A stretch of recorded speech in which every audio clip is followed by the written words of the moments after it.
পাশের বর্ধমানপুর লক্ষ্মীপুরের যারা হিন্দু সম্প্রদায় আছে এবং আদিবাসী সম্প্রদায়ের সবাই এই জায়গার নাম হলো মরাপোখরা। আমি যখন আমার জন্মের পূর্ব থেকে আমি জানি যে এই জায়গার নাম হলো মরাপোখরা।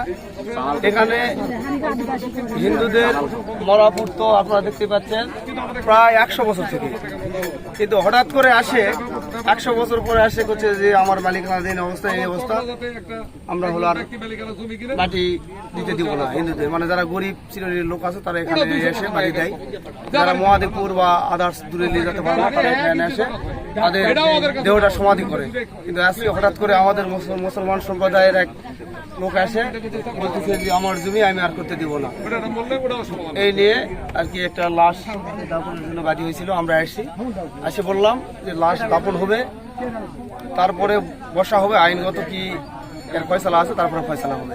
এই রসুলপুর আদিবাসী পাড়া আছে, আদিবাসী পাড়ার এরা আসে এখানে, আর এই আমাদের ঋষি পাড়ার এরা আসে।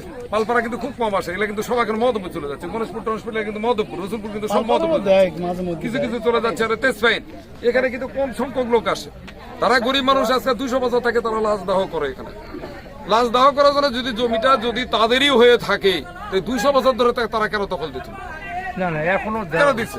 তাহলে এখানে যদি 1 শতক জমি যদি গেলে ইয়া করে দিত।